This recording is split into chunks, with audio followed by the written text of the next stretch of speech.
Hello बच्चों। आज बेटा हम टाइप नंबर 3 करेंगे, चैप्टर नंबर 4 का।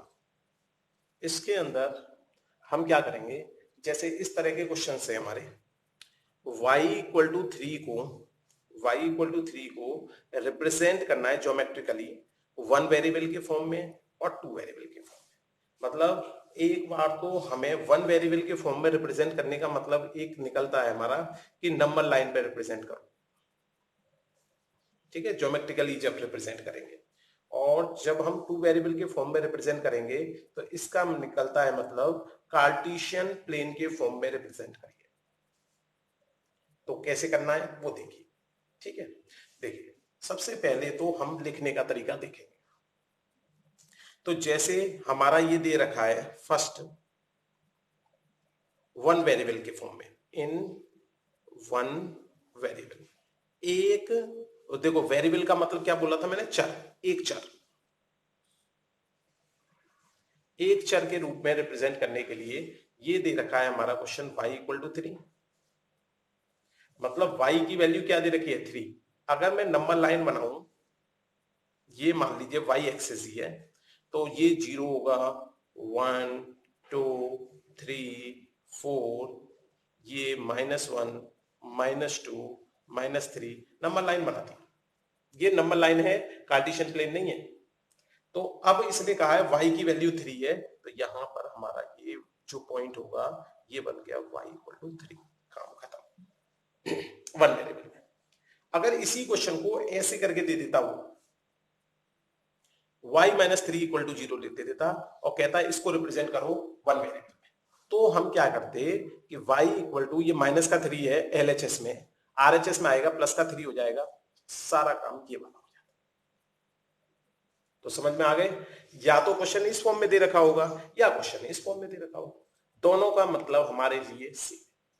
तो वन वेरिएबल में रिप्रेजेंट करना आ गया, कोई भी क्वेश्चन हो। अब मान लीजिए वो दे देता x equal to 7, one variable form में करना है। अब यहां पर तो y इक्वल टू दिया, यहां पे x दे देता, तो हम ये x एक्सिस बना देते नंबर लाइन पे, 0 1 2 3 4 5 6 7 8 ऐसे, -1 -2 -3 नंबर लाइन है, चलती जाएगी, इधर भी चलती जाएगी। अब क्योंकि उसने 7 कहा है तो हम यहां पर ऐसे लाइन खींचकर ये लिख देते x इक्वल टू 7। ये जो लाइन है हमारी हो गई x इक्वल टू 7, या x इक्वल टू 7 हमारा यहां पर रिप्रेजेंट हो गया। नंबर लाइन पर y इक्वल टू 3 हमारा इस जगह पर रिप्रेजेंट हो गया। तो वन वेरिएबल में समझ में आ गया। अब टू वेरिएबल में क्या करेंगे, जब दूसरा वेरिएबल आ ही नहीं रहा। देखो, हमें याद है कि टू वेरिएबल में जो हमारी इक्वेशन होती थी वो होती थी ax plus B Y equal to C, या ऐसे भी बोल सकते हैं ax plus B Y plus C equal to 0। ऐसे भी बोल सकते हैं, ऐसे भी बोल सकते हैं, ठीक है। बस ये c इधर आएगा तो कांस्टेंट चेंज हो जाएगा, तो इसलिए इसको हम कर देते हैं डी, जिससे अजीब सा ना लगे। ये दोनों सेम चीज है। यहां पर क्या होगा, ये c जब इधर आएगा माइनस का c हो जाएगा, माइनस के c को हमने क्या मान लिया, डी। तो अगर मैं यहां पर इस इक्वेशन को देखूं, ये इक्वेशन मुझे y इक्वल टू 3 दे रखी है। अब इसको टू वेरिएबल में कैसे रिप्रेजेंट करूं, समस्या आई भाई, x तो आ ही नहीं रहा। अब भाई x नहीं आ रहा, तो यदि मैं ये लिख दूं 0 प्लस वाई इक्वल टू 3, तो कोई पाप कर दिया मैंने भाई। 0 किसी में प्लस करते हैं तो उतना ही आता है, तो मैंने y की जगह 0 प्लस वाई लिख दिया।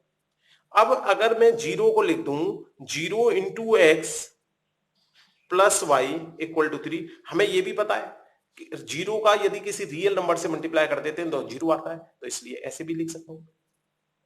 अब देखो जरा, ये और ये दोनों सेम फॉर्म हो गई या नहीं। ये हमारा एल्जेब्रिक रिप्रेजेंटेशन हो गया टू वेरिएबल में इस इक्वेशन का। अब हमें इसे कार्टेशियन प्लेन पे ड्रॉ करना है। कार्टेशियन प्लेन का मतलब हमारा हो गया ये वाला, जिसमें x भी आए और y भी आए। चलिए, अब इसको रिप्रेजेंट करने के लिए हम क्या करते थे, पॉइंट्स निकालते थे। अब इसमें ये ध्यान रखना है, मैंने कहा था उसमें जिसका भी वेरिएबल छोटा हो उसके अपोजिट वाले को लेके और वैल्यू निकाल लेते हैं। जब हमने ग्राफ बनाना सिखाया था आपको टाइप नंबर 2 में। तो अब इस केस में हमेशा याद रखना है, जो जीरो होता है ना, उसमें उसका जो वेरिएबल होगा उसमें वैल्यू रखो। मतलब एक बार रख दो x equal to zero, x equal to zero रख दिया तो देखो zero into zero plus y equal to 3, तो ये हो गया जीरो प्लस, ये इंटू है बेटा, डॉट मत समझ जाना इसको, प्लस वाई इक्वल टू 3, तो वाई की वैल्यू 3। जब मैंने x की जगह जीरो रखा तो y की वैल्यू क्या आई है 3। एक पॉइंट तो ये हो गया। अब इसमें जैसा मैंने कहा था कि y की जगह जीरो रख दो, वो नहीं करना। क्यों? क्योंकि अगर हम इसमें y की जगह जीरो रख देंगे और ये पहले से ही जीरो हो रहा है तो कोई सेंस नहीं निकलेगा। इसलिए हमें याद रखना है x की ही वैल्यू रखनी है, जिसका कोफिशिएंट जीरो है उसी की वैल्यू रखनी है। तो ये जीरो रख दी। अब की बात हमने x की जगह 1 रख दिया। आपको पता है इक्वेशन में दोबारा से उतारता हूं, x की जगह 1 रखूंगा, 1 इंटू जीरो, तो ये हो गया zero plus y, again y की वैल्यू क्या आ गई मेरी 3 आ गई। जब मैंने x की जगह 1 रखा तो भी मेरी y की वैल्यू क्या आई है 3। अब मैंने कहा अपना वो बना दो टेबल, एक्स वाई, एक्स की जगह जब मैंने जीरो रखा था y की 3, 1 रखा तब भी y की वैल्यू क्या आई थी मेरी 3। अब बना दो इसका ग्राफ। देखो x की जगह जीरो, y की जगह 3, 1 2 3, 3 यहां पे कहीं होगा, x की जगह 1, ये x की जगह 1 और y की जगह 3, अगेन 3। ये देखो ये दोनों अगर यहां से एक लाइन जाएगी और y इक्वल टू 3 से एक लाइन आएगी, ये दोनों कहां टकराएंगी? ये इस जगह। तो इसका मतलब अगर इन दोनों पॉइंट्स को हम ज्वाइन करेंगे तो हमारी लाइन जो है ये रेड वाली हो जाएगी, ये लाइन हो जाएगी हमारी। तो ये लाइन कहलाएगी y इक्वल टू 3। बात आ गई समझ में? चलिए एक दो एग्जांपल और करते हैं इसको थोड़ा सा। ये बेटा 10th क्लास में भी आपके पूरी तरह काम आएगा, इसलिए थोड़ा सा कठिन लगता है बच्चों को, तो वो काम अगर 8-10 क्वेश्चन आप कर लोगे तो आपको कठिन नहीं लगेगा। तो y इक्वल टू 3 के बाद हम मान लीजिए x इक्वल टू 5 को ड्रॉ करना चाहते हैं। वही x इक्वल टू 5 को वन वेरिएबल में रिप्रेजेंट करने के लिए तो जरा भी टेंशन है नहीं। ये लाइन बनाई हमने 0 1 2 3 4 5, ये यहां पर हमारा x इक्वल टू 5 आ गया। अब इसको हमें टू वेरिएबल में रिप्रेजेंट करना है, तो देखो मैं लिख सकता हूं x प्लस 0 इक्वल टू 5। ये बन गया मेरा x प्लस, अब इसे मैं लिख सकता हूं 0 इंटू वाई इक्वल टू 5।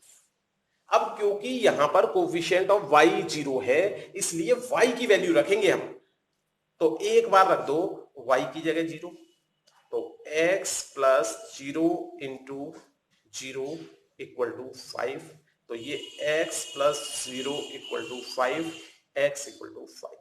जब मैंने 0 रखा था तो y की जगह तो 5 आया, लेकिन लिखना हमेशा x की वैल्यू पहले है, y की वैल्यू बाद। अब की बात, क्योंकि कोफिशिएंट ऑफ y क्या है 0, इसलिए हमें y की जगह 1, x की जगह नहीं लिख सकते। तो क्वेश्चन उतारो दोबारा से। अब हमें y की जगह 1 लिख देना है। देखो मैं 1 से 0 का मल्टीप्लाई करूंगा तो 0, अगेन x की वैल्यू हमारी क्या आ गई 5। तो देखिए 5 आई x की वैल्यू कब? जब मैंने y की जगह क्या रखा था। अगर इसकी टेबल बनाना चाहूं मैं, टेबल में ये x होता था, ये y होता था, थोड़ा कम चल रहा है।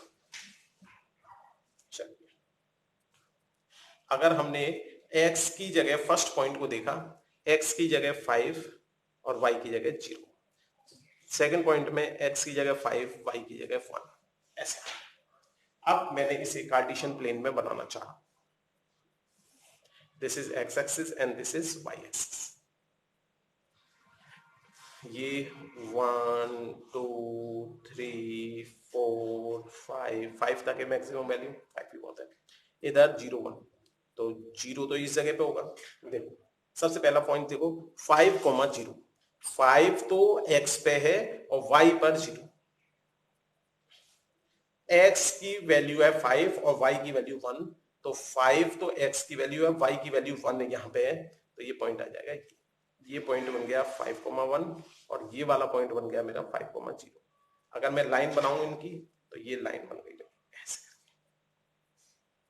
ये लाइन बन गई मेरी x = 5। ठीक है, तो अब थोड़ा सा कंक्लूजन निकालो। जब मैंने x = लाइन बना रहा हूं तो वो लाइन आ रही है मेरी y एक्सिस के पैरेलल। देखो नाम तो है x = 5 और लाइन आ रही है किसके, y एक्सिस के पैरेलल। तो इस बात से हम 4-5 क्वेश्चन करते हैं। अब ये काम तो करना आ गया, लिखना ऐसे है आपको। अब केवल मैं दिमाग में एक कंक्लूजन निकाल पा रहा हूं तुम्हारे में। अगर x = 1 होता तो अगर मैं सोचता डायरेक्ट डायग्राम, तो x = 1 का मतलब ये y एक्सिस है, ये x एक्सिस है, तो x = 1 का मतलब y एक्सिस के पैरेलल लाइन आ जाती 1 पे। तो इस लाइन को हम बोलते हैं x = 1। देखो इसके हिसाब से x = 5 लाइन थी, y एक्सिस के पैरेलल आई थी, 5 पे आ गई। ये x = 1 है तो ये 1। अगर मान लीजिए x = 2 होती, इसको हमें कार्टेशियन प्लेन में बनाना होता, तो बेटा ये बन जाती 2 पे, 1 2 और y एक्सिस के पैरेलल ये लाइन हो जाती है x = 2। समझ में आ रहा है कुछ कुछ? चलिए अगर x = 3 लाइन बनानी होती, ये मेरा कार्टेशियन प्लेन हो गया, x = 3 लाइन बनानी है हमको, तो ये 1 2 3, तो ये लाइन हमारी ऐसे आया। इसको क्या बोल देते हैं, x = 3। तो बात समझ में आ रही है? जब x = में लाइन आ रही है कोई भी, तो वो हमेशा क्या हो रही है, y एक्सिस के पैरेलल आ रही है, समांतर आ रही है। और देख लीजिए, मान लीजिए लाइन होती x = 7, तो क्या होता, ये हमारी जो भी 7 आता 1 2 3 4 5 6 7, तो हमारे y एक्सिस के पैरेलल आ जाती x = 7। अब इसी तरह यदि हम नेगेटिव में देखें, मान लीजिए ये होता x = -2, तो ये हमारी x एक्सिस हो गई, ये मेरी y एक्सिस, ये मेरा पॉइंट हुआ -1 और ये पॉइंट हुआ -2। तो जो लाइन आती मेरी वो -2 के ऊपर आ जाती, लेकिन पैरेलल किसके आती, y एक्सिस, तो इसे x = -2 हो गई। बात समझ में आ रही है? अब थोड़ी सी और देखो, अगर हमारा ये कार्टेशियन प्लेन होता और x = दे देता वो 1/2 माइनस का, -1/2, तो -1/2 कैसे बनाते हैं, ये हमारा 1 ये 2 -1/2 इसके बीच में कहीं आएगा, तो ये जो लाइन आ जाती है हमारी, ये आ जाती -1/2, और लेकिन y एक्सिस की क्या आ जाती वो पैरेलल। बात समझ में आ गई कि नहीं आ गई? ठीक है, चलो अब देखिए, अगर लाइन हमारी y = में आती, ये सारी मैंने केसेस ले लिए जब लाइन हमारी x = में आ रही है। अब लाइन देख लेते हैं y में। अगर लाइन होती मान लीजिए y = 3, ये मेरा x एक्सिस और ये मेरा y एक्सिस, ये मान लीजिए 9, ठीक है। तो अगर हमें 3 दे रखा है y में, तो 1 2 3, तो जो लाइन आ जाएगी हमारी वो आ जाएगी x एक्सिस के पैरेलल, ये y = 3 लाइन होगी। जब लाइन हमारी x = के फॉर्म में थी तो वो आ रही थी y एक्सिस के पैरेलल। जब लाइन हमारी x = के फॉर्म में आई तो वो लाइन आ रही है हमारी y = 3 आई, तो वो आ रही है हमारी x एक्सिस के पैरेलल। और जब x इक्वल टू 3 आ रही थी लाइन, तो वो आ रही थी y एक्सिस के पैरेलल। तो मतलब अपोजिट साथ चलता है, ऐसे याद कर सकते हैं। देखिए और देखिए, लाइन आ जाती है y इक्वल टू -2, -2 दूर थे, ये हमारा 1 माइनस का y एक्सिस, y एक्सिस पे ये -2, तो लाइन जो आ जाएगी मेरी वो y इक्वल टू -2 पर लाइन आ जाएगी ऐसे करके। तो ये लाइन हमारी x एक्सिस के पैरेलल होगी। अब इसके बाद सबसे कठिन काम, अगर लाइन होती x इक्वल टू 0, लाइन है x equal to 0, x equal to है तो मतलब y एक्सिस के पैरेलल आएगी। ये हमारा हो गया x एक्सिस और ये हो गया y। तो ये लाइन जो है हमारी y एक्सिस के पैरेलल आएगी, और वो भी कहां पे, 0 पे। y0 कहां पे है, इसी के ऊपर। तो ये ध्यान रखो, इस लाइन को हम बोल सकते हैं, देखो इस लाइन का जो नाम है वो तो है y एक्सिस, लेकिन इक्वेशन है, समीकरण है, इस लाइन की जो समीकरण है वो x इक्वल टू 0। अगर इसी तरह हमसे पूछा जाता कि बताओ y इक्वल टू 0 लाइन बना के दिखाओ, तो आपको पता है ये हमारी x एक्सिस हो गई, ये y axis. y equal to line है तो इसका मतलब ये क्या होगी, x एक्सिस के पैरेलल, और वो भी कहां पे, जहां पे y0 आ रहा होगा। y0 कहां पे आ रहा है, यहां पे। तो इसलिए ये लाइन जो है ये वाली हो जाती है, रेड वाली। तो इस लाइन, इसका नाम क्या है, x एक्सिस। नाम तो x एक्सिस है, लेकिन इक्वेशन क्या है इसकी, इक्वेशन होती है y इक्वल टू 0। तो ये मेन कंक्लूजन है जो हम इतने सारे एग्जाम्पलों से निकालना चाह रहे हैं। कोई भी लाइन यदि x एक्सिस के पैरेलल है तो वो हमेशा फॉर्म में होगी y equal to 0, y equal to 1, y equal to 2, y equal to 3, y equal to -3, y equal to पॉइंटों में भी आ सकता है 2.3, y इक्वल टू -2.3। ठीक है, तो हमेशा जो भी लाइन x एक्सिस के पैरेलल होगी वो हमेशा किसकी फॉर्म में होगी, y की।